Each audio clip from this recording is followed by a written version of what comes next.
I could just say, no, there's no evidence that dogs have souls, they're not going to heaven. I'm not afraid to freak! No.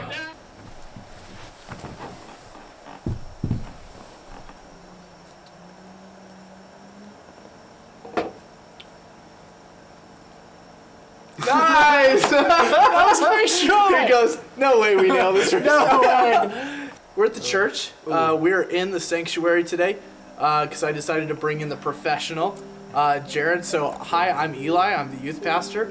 This is Jerod, and I'm the creative guy. He's the creative guy. Okay. But we're doing a Q&A section. We're doing a Q&A session. Yeah, Eli has questions. So deep. And we're answering your guys' questions, actually, because you polled and whatnot, trying to find some questions. We got a few questions we're going to answer today.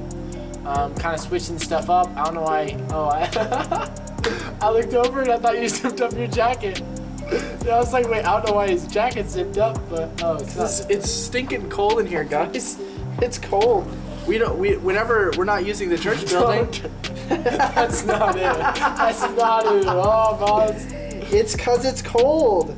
Whenever we don't use the church building, we don't have the air conditioning on, and we're officing from home and stuff. So it's like 60 degrees in here, and I don't know how to control the heat for this part of the building. So here we are. So let's talk about some of these responses to the polls, because there were a few responses. Most people just wanting us to check out their SoundCloud and stuff. Sorry, that's on Matt. Oh, Matt's here. Matt, come say hi. This is Matt. I'm a sage.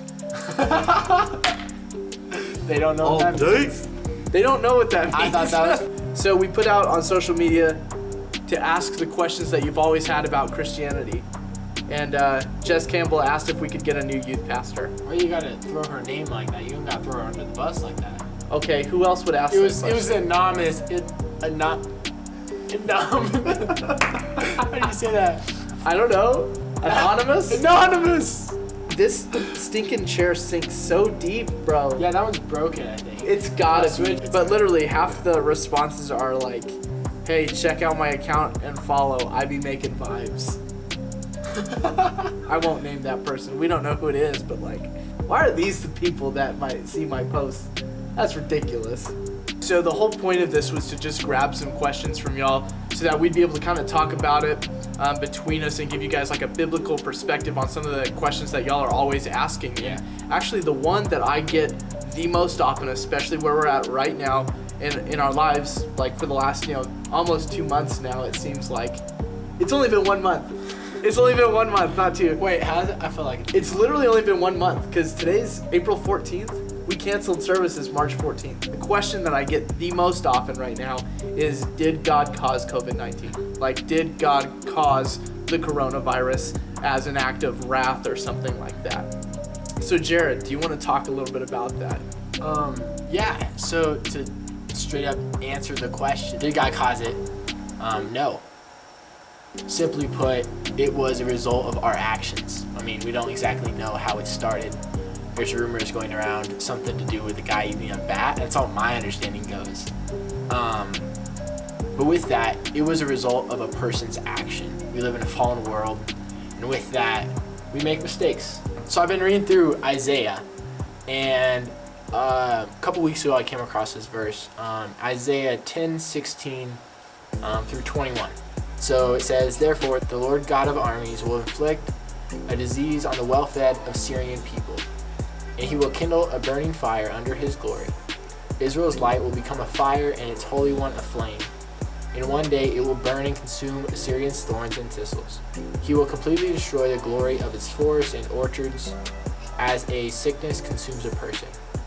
The remaining trees of the forest will be few in number, so that a child could count them. On that day, the remnant of Israel and the survivors of the house of Jacob will no longer depend on the one who struck them, but they will faithfully depend on the Lord, the Holy One of Israel. The remnant will return, the remnant of Jacob, to the mighty God.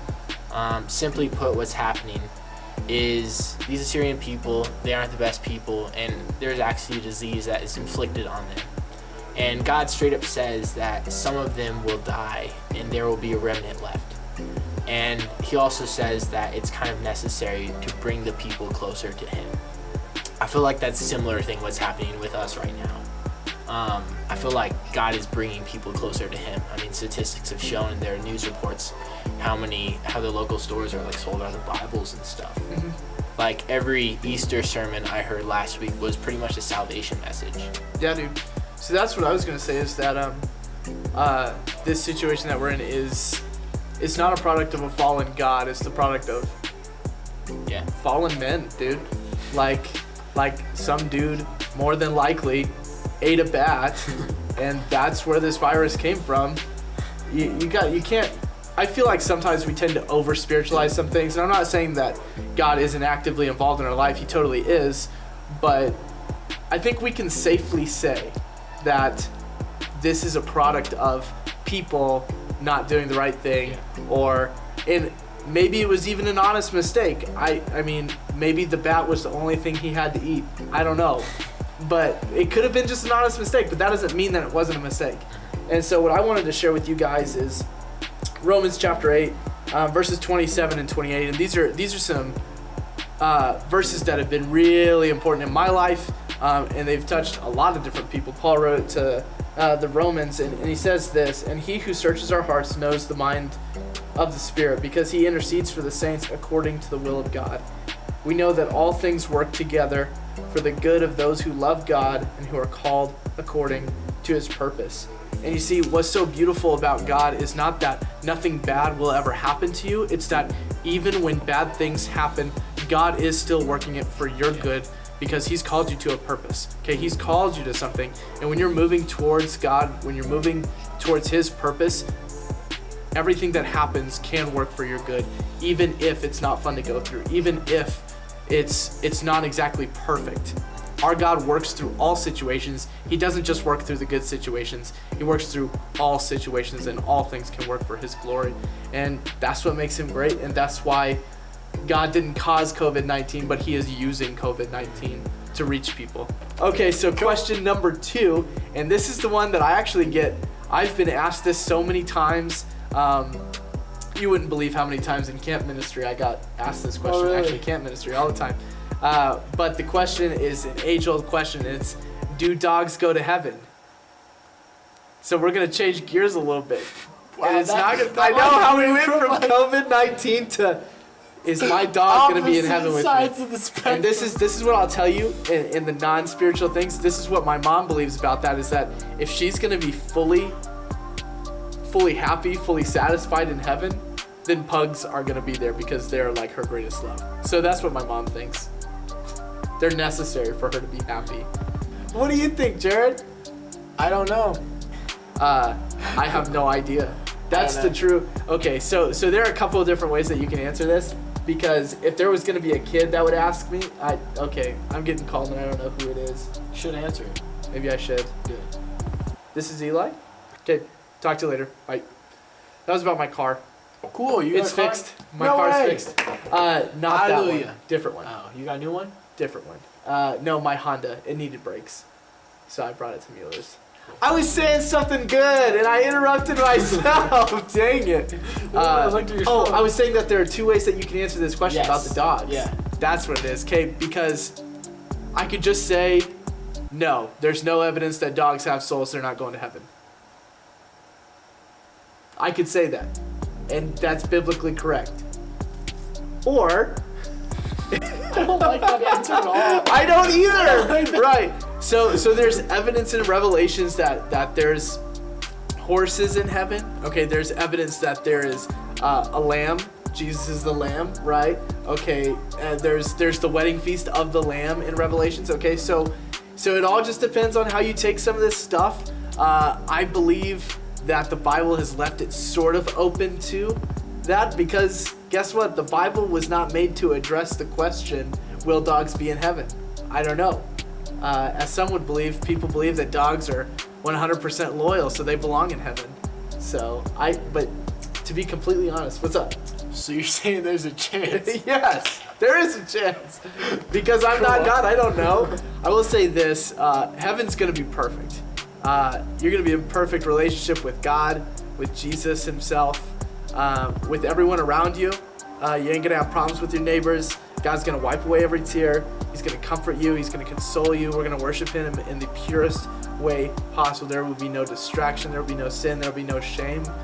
It's gonna be perfect, and God's designed it to be that way. And if we have dogs or not, you won't be missing them, I promise. So that's long answer. But Yeah, what he said. question number 3, and this one is a pretty common question too, but we'll talk about it a little bit like in the context of what we're going through right now, which is COVID-19 and all the stuff that's going on with our shutdowns and stuff. So question number 3, what do I do about my anxiety? So Jerod, you got thoughts, or you want me to go What first? do you do with your anxiety? Dude, okay, so Being a this is- pastor and whatnot. yeah, because pastors still have anxiety too. I get nervous about things. I get worried about things. I get caught up in the things that don't matter sometimes. Because I think that's sometimes what we got to recognize about our anxiety is that sometimes we are seriously way too worried about the things that do not matter. Okay? And so, anyways, that one's for free. So, anyways, but I'll read to you guys 1 Peter, I think it's chapter 5. Yeah, chapter 5, verses 6 and 7. It says this. Humble yourselves, therefore, under the mighty hand of God, so that He may exalt you at the proper time, casting all your cares on Him, because He cares about you. The fact is, Christ does care about you, and He is here for us to cast our cares on Him because He wants to change us, transform us. And if we let the things that we're worried about hold us back from what God has for us, then I mean, that makes for a really rough way of living, and that means we're not living in God's will. We're pursuing our own worries instead of what God has for us, and that holds us back from the blessings and the things that God wants to do for us, right? And beyond that, it kind of holds us in an emotional state that's really rough to go through, because all the things that you hold on to, all the anxiety that you hold on to, you could be giving to the Lord and not bearing them yourself. That's the point. That doesn't mean that you don't work through it, because at some point you can't just push all your anxiety away. You got to work through it. But this is part of working through your anxiety is knowing that you can trust God with these things and that He's going to help you through it. So that's kind of what that verse means to me about anxiety. What do you think, Jerod? Verse that popped into my head, Matthew 11:28. Come to me, all you who are weary and burdened, and I will give you rest. I think when we're stressed and when we have anxiety about things, we're worried about things. I mean, part of it is a condition. That is kind of the world we live in. People deal with that. And some people have it more than others. And some people, I'm not one to talk. I don't deal with that as well as some people do. But I think it's evidence that we don't trust in God. It's proof that, like, we're obviously not giving it to God, because if you're weighing all this stuff on yourself, then you could just give it to God. But in reality, we just take it because we're independent. We try to do everything by ourselves. In reality, that's why I need Jesus, you know. That was the worst. Top That was the worst dap I've ever given in my life. I really miss you guys so much, and I love you, and I can't wait to be in this room again with y'all, celebrating and worshiping, and It's gonna be hype. hanging out. Yeah. It's gonna be beyond hype. I have such big things planned for that first night back, and I can't help but plan those kinds of things because that's what pumps me up. I can't help but plan it, but I know we might be a ways off from that, and that's why I think it's so important to just keep in contact with you guys, and that's why we wanted to talk about anxiety and COVID and why we don't know whether dogs are going to be in heaven or not and stuff like that, Still honestly stuck on that question. I want an answer. Well, here's the thing. This book wasn't written to answer my questions. It was written to build my faith, bro. Life's not about me. That's right. That's rough. Dude, Jerod, thanks so much, bro. For Of real. course, man. Bro. Anytime. Shout out to the 9 people who are watching at this point in the video. You guys are the best. Shout You out! guys are the homies. We should like call it something. Like instead of like the weekly sermon. Quarantine sessions. Comment on this video. Contact us and let us know what we should call this thing. Yeah. Is it just a Q&A session? Or is it We can something come up with something creative? better than Q&A. We can come up with something so much better. Quarantine and Quarantine answers. Yeah, I think we're done. Cool. Dude. Peace out, guys. Oh wait, we have to do an outro thing. So we gotta be like right here like we were. And then we're gonna and then go like the exact opposite of what we did. You know what I'm saying? Well, I can just reverse it. Oh, that'd be kind of cool. Just reverse it. Just go back. Oh.